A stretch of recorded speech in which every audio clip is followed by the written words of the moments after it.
when it comes to the Terence Crawford and the Errol Spence fight, most of us don't know what to expect. Will it happen? There's still a chance it could possibly happen. But you know, man, listen, there's a lot of things that can go wrong. And a lot of the luster and mystique behind this potential fight can be lost. And we've learned that from the Deontay Wilder situation. We learned that from the Anthony Joshua situation. We wanted to see Anthony Joshua and Deontay Wilder fight for the longest. Then look what happened. Anthony Joshua gets knocked out by Andy Ruiz, gets his belts taken. Deontay Wilder ends up getting knocked out by Tyson Fury, gets his belt taken. Both of these dudes had no losses.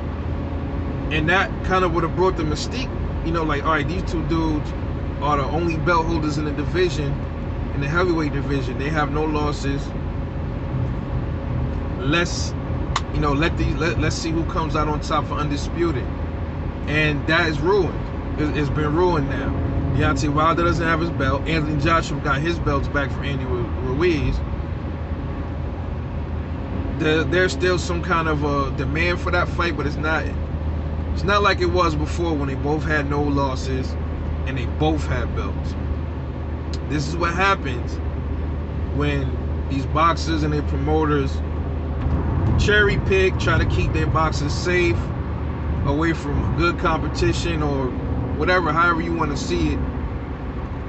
It leads to shit like this. And what's gonna end up happening is, I feel a little weird about, I feel strange about this Errol Spence fight. If he fights Ugas, something just don't sit right with me with this one. I don't know. After watching Errol did good against Danny, but even in the Danny fight, even he admitted he was at 70% of himself, and he outworked Danny, busted him up. But listen, when you take too long to make these legendary fights, it'll catch up to you, eventually. And there's a possibility.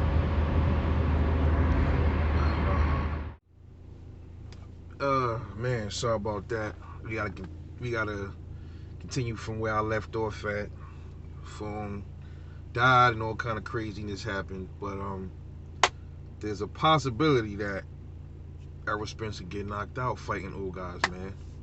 And then when that happens, he loses all his belts, stock goes down some, or way down. And now we ain't, Bud gonna say, well, there's no need for me to fight you no more, Errol, because, Ugas has the belts now. I'm just gonna go after Ugas. See, this is how that shit happens. It plays out like that in the universe, man.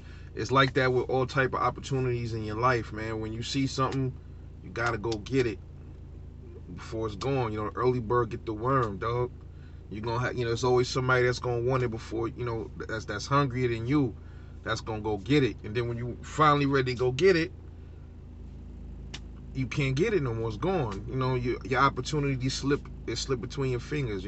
So this is what happens. It happens. It seems to happen more now because now the politics of boxing comes into play more now than it did years ago.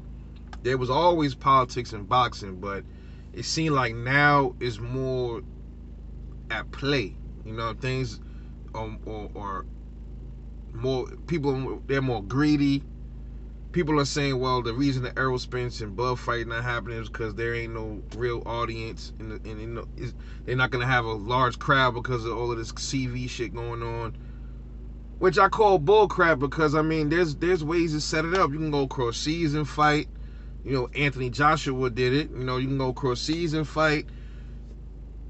They have fans in the fucking NFL state. They have fans when Errol was fighting. There was fans in the stadium, in the Cowboy Stadium. So come on, man. There's ways, bro. There's ways to get that done, man. There's ways. So I don't want to hear the excuse about the fans, because y'all already talking about big purses without the fans. So stop it, man.